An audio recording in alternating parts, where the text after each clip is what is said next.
Okay, calm down. Let me just bring up this article, which is in Jacobin. It's happening again. And until Democrats can find a way to win back some large chunk of working class voters, Donald Trump's successors will be favored in the next presidential election, too. You say the shadow party interventions in the race help raise historic sums of money, but also marked Harris as the property of an educated professional class focused entirely on democracy, Quote abortion unquote. rights, quote unquote democracy, abortion rights, and personal identity, but largely uninterested in material questions. In the last weeks of the campaign, Harris clearly pivoted in the same direction. At rallies and in interviews, she zeroed in on Trump himself as a deadly threat to America's existing institutions. She barnstormed the swing states with Liz Cheney, labeling Trump's verbal attack on Cheney as a quote, disqualifying, end quote, incident. In her final tour of the Midwest, she paused her own speeches to put Trump clips on the Jumbotron, seeming to believe that the former president would somehow defeat himself with his own both words. parties have Trump on the Jumbotron. Exactly. It worked in the sense that Harris won voters with college degrees by 15 points, a larger margin than in 2020. Voters making over $100,000 a year swung towards the Democrats in record numbers. The moderate Republicans in the suburbs, famously invoked by Chuck Schumer 8 years ago, keep trickling into the Democratic coalition.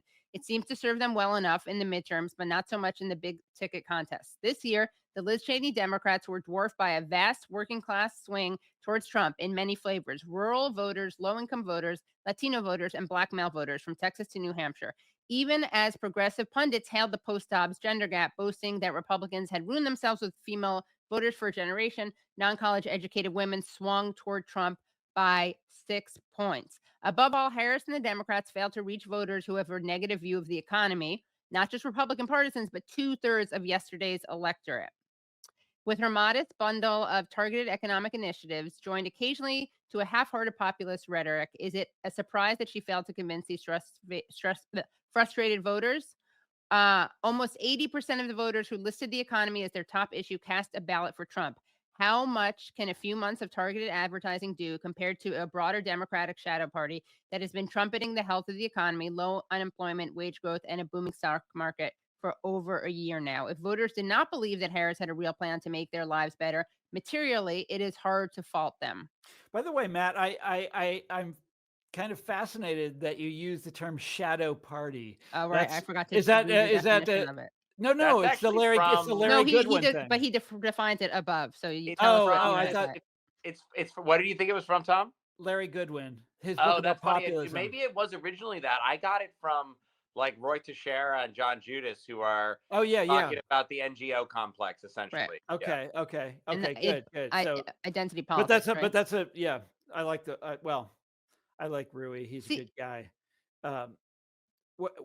I mean, I like his writing. I actually did you guys? No, both but I just mean, did I just say something really awful? No, but I do They're think in like court Rui right now. Rui's interesting because he will embass the left for this as well too, because it's actually a lot of the shadow party stuff are these sort of progressive activist organizations that were really all in on both the corny cringe stuff, the white dudes for Harris, but also like just this sort of a kind of an approach that's geared around these questions that are not questions like my grocery prices, my healthcare, my rent bill, my mortgage, and I don't know, and I don't think that voters necessarily in this moment, maybe they would have been inclined to trust Bernie, but I don't know if they're inclined to trust anything amorphously called the left on those issues either right now.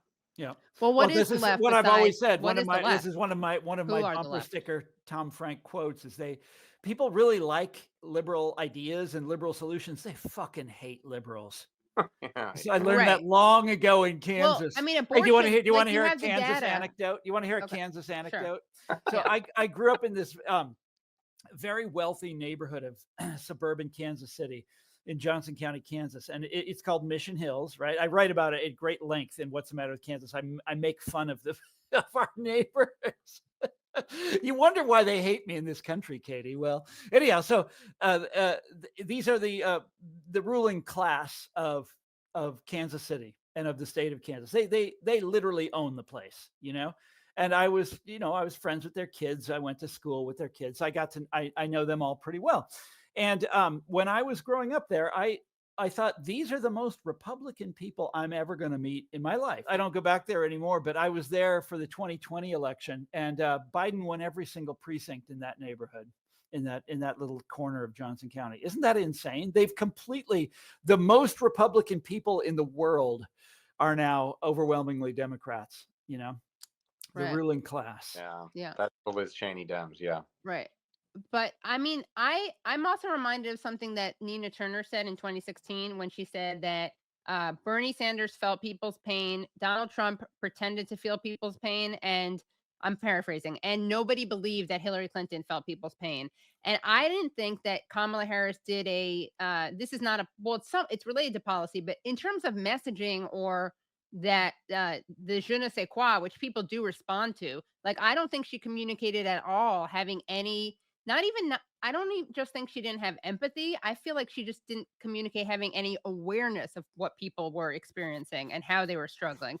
And the fascism argument is so not compelling to people, except for the people who already hate Trump and are already going to leave their house and vote against Trump. Like no one who's suffering is going to be like, all right, I'm suffering. I don't really feel like the Democrats are providing, but fascism is bad, so I'm going to go out and vote against it. Did you see that? There's a quote from a guy that I just saw today on some Pennsylvania voter who's like, yeah, I was a little torn. I didn't know what to do. Like the way I look at Trump, he's like a Hitler. Yeah. So, so I voted for him. Yeah. He's kind of like, he's got some problems, but, I feel like, he'll fix it. I don't know, but it was like, that does nothing. But Katie, just on this question at hand, no, the Harris did not inspire anyone. No one's going to mobilize around thinking that. But I guess just think, since we're on the left here and thinking about this, the one thing that I'll throw out there in the same region of the country as Tom is from, and I'd like to get his thoughts on this.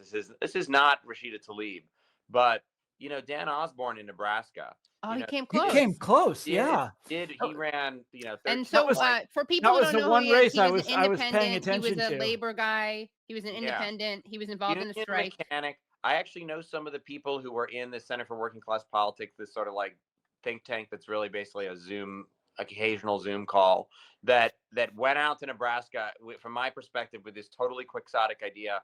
We're going to try to recruit a working class independent candidate to challenge a Republican, because the Democratic Party in Nebraska is so sort of, moribund that, there's actually an opening. They might not even run a candidate.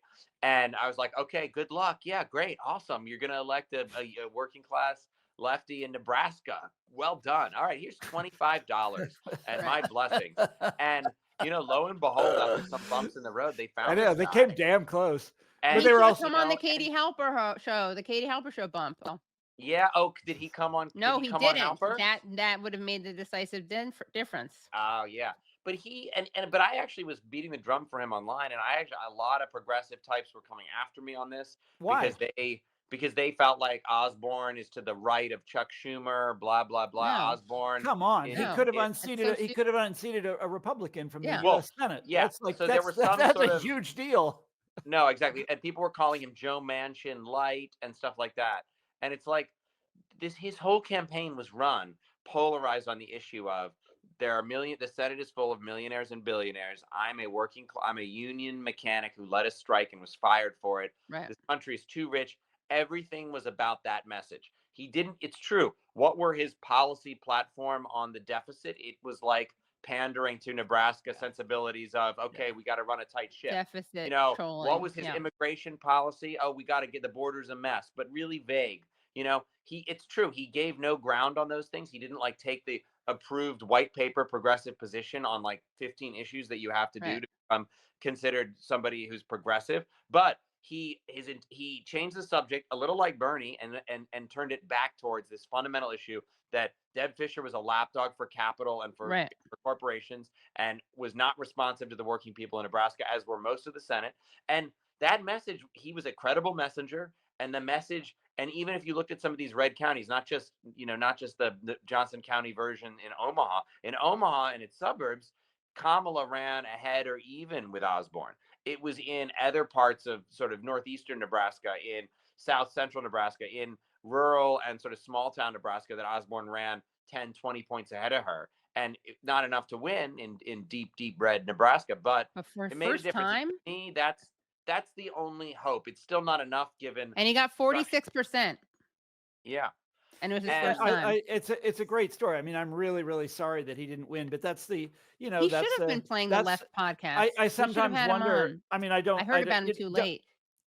Don't quote me on this, because I haven't given it any thought, and I'm trying to extricate myself from writing about politics and thinking about this stuff anymore. It's just you know how I feel about all this, but it's a little like the founding story of the American left, which is populism, and these guys came out of nowhere, like Donald Trump, right, Tom? No. And in Kansas, in Nebraska, the Dakotas, in the South, and it took the Republican Party completely and in the South, the Democrats completely by surprise, using a message very similar to Osborne's and running candidates very much like Osborne, just ordinary people, not, lawyers or whatever. I mean, they did run some lawyers eventually, but by and large, it was what they promised they were going to be. It was a party of working people. And that's the origin story of the American left. And then it goes on to do its, to the New Deal and whatever, but that's where it began. And I sometimes wonder if it has to start over again. Now, it's going to be really goddamn difficult, because I'm talking third party, and third parties are, as we all know,